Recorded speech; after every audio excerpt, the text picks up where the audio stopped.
The future of in-orbit spacecraft refueling and servicing is poised to become one of the most transformative advancements in the space industry.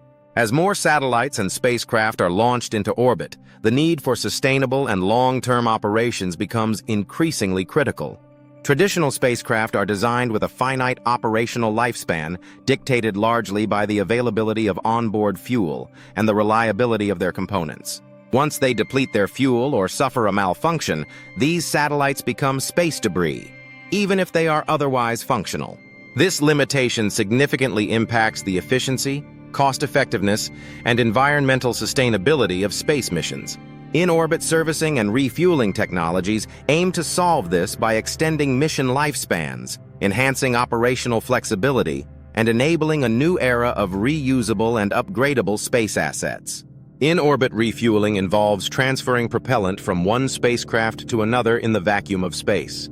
This concept, once confined to science fiction, is now being actively pursued by both governmental space agencies and private companies.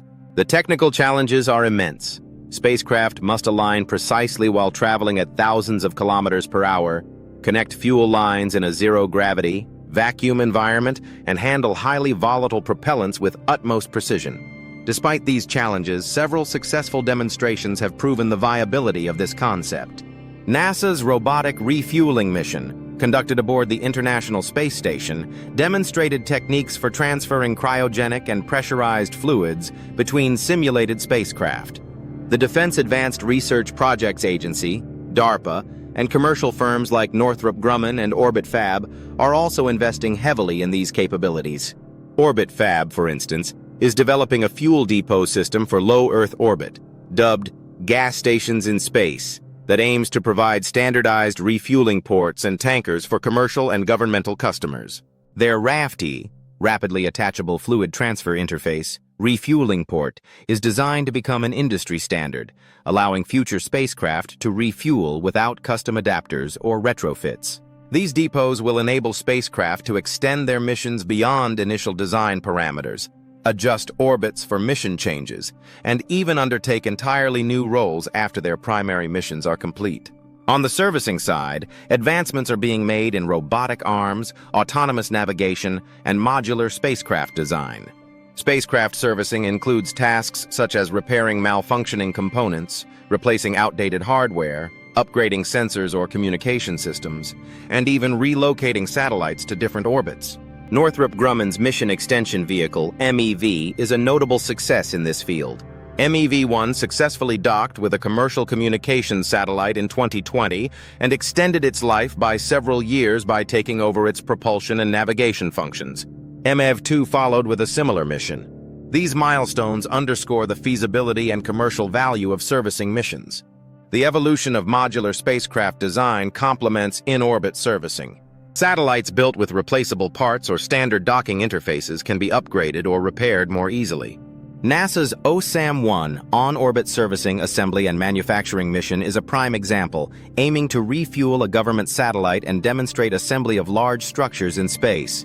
The ability to construct and modify spacecraft on orbit opens possibilities for building large, complex systems such as space telescopes, habitats, or solar power stations without launching them fully assembled from Earth. In-orbit servicing also facilitates debris mitigation. Many current missions involve spacecraft that are perfectly functional aside from propulsion failure or minor damage. By repairing or refueling these assets, agencies can reduce the volume of orbital debris and make better use of existing hardware.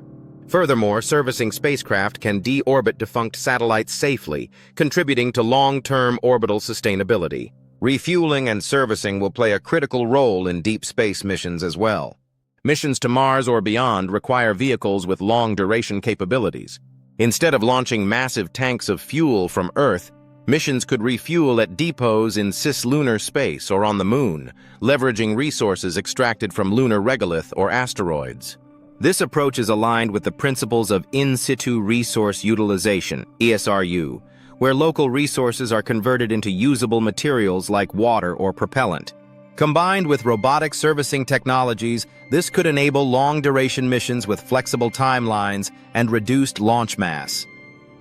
The development of servicing infrastructure requires standardization across the space industry. Universal docking ports, standardized fluid connectors, and interoperable data and power interfaces are essential to make refueling and servicing broadly applicable. Agencies like NASA and ESA are working with industry partners to define these standards.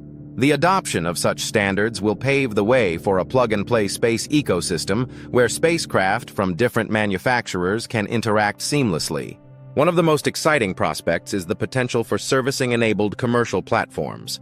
Space stations, large telescopes, and orbital factories could all benefit from periodic maintenance and upgrades.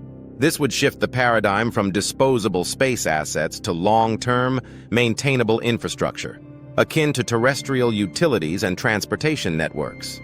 These platforms could host human crews or operate autonomously, depending on mission requirements. Technological advances in autonomous navigation, artificial intelligence, and robotic dexterity are key enablers of in-orbit servicing. Future servicing spacecraft will need to identify, rendezvous with, and dock to client satellites with minimal human intervention. This requires sophisticated sensor suites, real-time decision-making algorithms, and highly reliable control systems. Machine learning techniques are being developed to improve autonomous operations, including adaptive control systems that respond to unexpected changes in spacecraft behavior or environmental conditions. The economic implications of in-orbit servicing and refueling are profound. Currently, satellite operators must design missions with the assumption that once a satellite is launched, it cannot be modified or refueled. This drives conservative designs with significant cost buffers. With reliable in-orbit servicing, operators can reduce upfront costs, shorten development timelines, and take greater risks in technology deployment. Moreover, the ability to extend satellite lifespans increases return on investment, particularly for expensive assets like communication satellites or Earth observation platforms. Regulatory and policy frameworks will need to evolve to support these new capabilities. Issues such as liability, ownership rights of serviced satellites, and coordination of orbital traffic must be addressed. International collaboration and transparency will be critical to ensure safe and equitable access to servicing infrastructure. Spacefaring nations and companies will need to develop norms of behavior, licensing procedures, and conflict resolution mechanisms to manage the complexities of a more interactive orbital environment. As private sector capabilities grow, the landscape of space logistics will increasingly resemble terrestrial models. Just as highways, gas stations, and repair garages support long-distance travel on Earth, orbital highways, fuel depots, and service vehicles will underpin sustained space operations. The development of a space logistics network will support human exploration, satellite constellations, space tourism, and even asteroid mining. In-orbit manufacturing and assembly will further enhance the value of servicing missions. As structures are built in space, they will require inspection, maintenance, and adaptation. Robotic servicing vehicles could install new modules, reposition components, or repair damage from micrometeoroid impacts. The synergy between in-orbit assembly and servicing is expected to catalyze the development of large-scale infrastructure, such as solar power satellites, radiation-shielded habitats, or next-generation observatories. Educational and workforce development must also keep pace with these advancements. New disciplines in space engineering, robotics, fluid dynamics, and orbital mechanics will become increasingly important. Universities and training programs must adapt to prepare a new generation of engineers and scientists equipped to design, build, and operate servicing and refueling missions. Public-private partnerships and internships with space companies will play a key role in developing this talent pool. Furthermore, the environmental impact of space activities must be considered. While in-orbit servicing can reduce space debris and enable sustainable satellite operations, the servicing vehicles themselves must be designed with responsible end-of-life plans.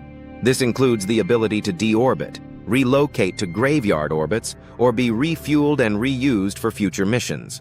Sustainable servicing practices will be critical to maintaining a safe and usable orbital environment.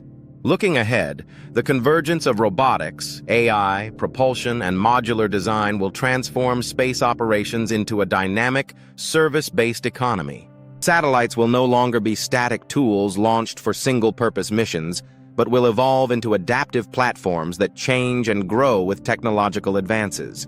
Space agencies and private enterprises are already investing in this future, laying the groundwork for an orbital ecosystem that mirrors the complexity and interdependence of Earth-based industries. From reducing costs and waste to enabling ambitious new missions, in-orbit refueling and servicing represent a cornerstone of the future space economy. Their success will depend on continued innovation, collaboration, and vision, qualities that have always defined humanity's journey into space.